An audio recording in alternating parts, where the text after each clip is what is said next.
Podjet 3 séquence 1 La légende de Sidi Mamed El Grab. On raconte une légende dont Sidi Mamed El Grab fut le héros.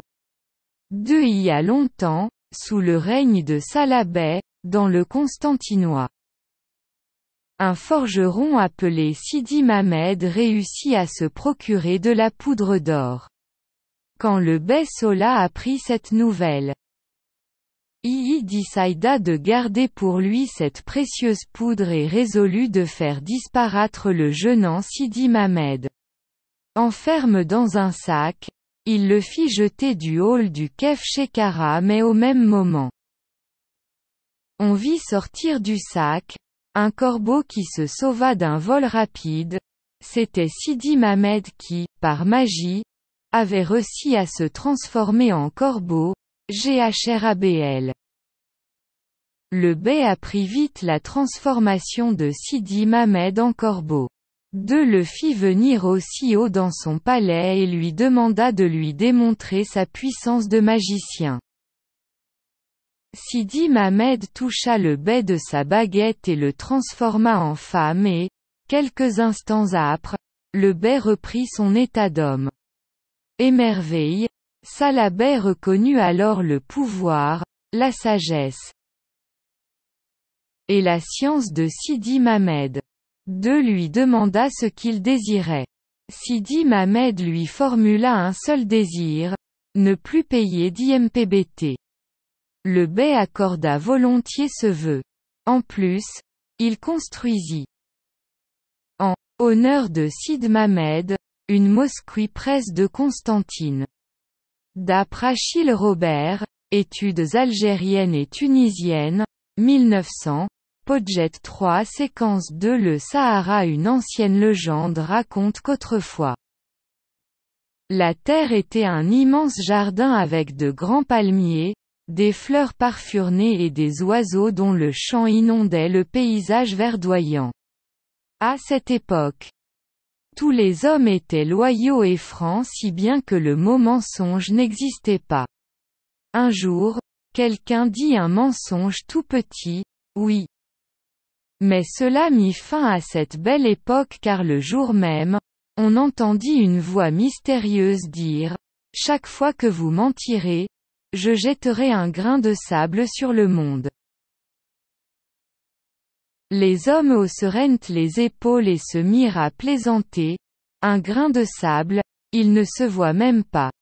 Et pourtant, de mensonge en mensonge, petit à petit, le Sahara s'installait confortablement avec quelques traces tout de même de anciens jardins.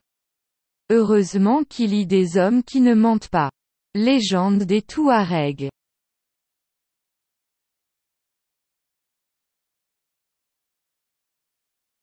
بوجت 3 تسلسل 1 أسطورة سيدي محمد الغراب. قيلت أسطورة كان سيدي محمد الغراب بطلها منذ زمن بعيد في عهد صلاح بك في قسنطين. حداد يدعى سيدي محمد ينجح في الحصول على مسحوق ذهبي.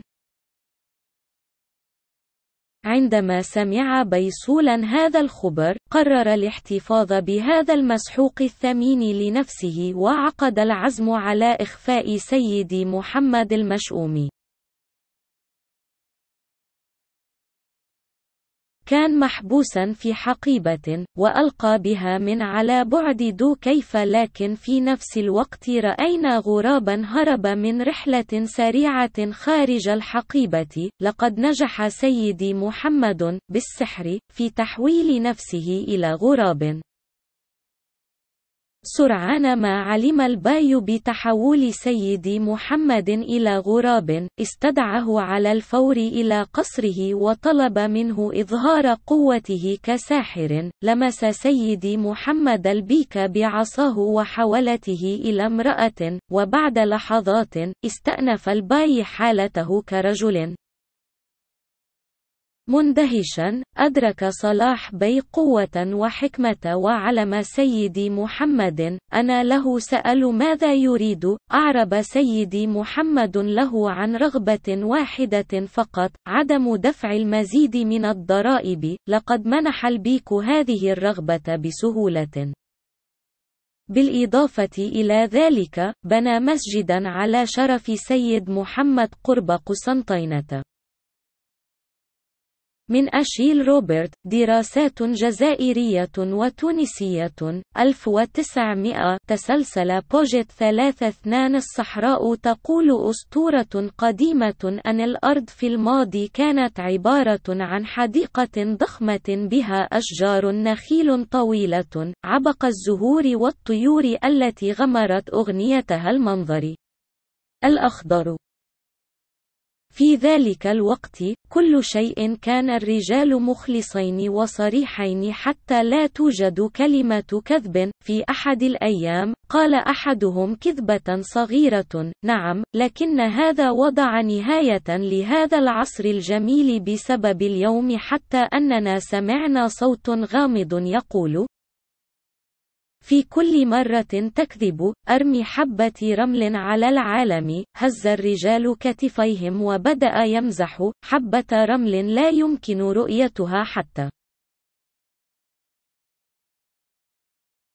ومع ذلك، من الكذب إلى الكذب، شيئا فشيئا، استقرت الصحراء بشكل مريح. بعض الآثار كلها متشابهة. الحديقة القديمة. لحسن الحظ، هناك رجال لا يكذبون. أسطورة الطوارق.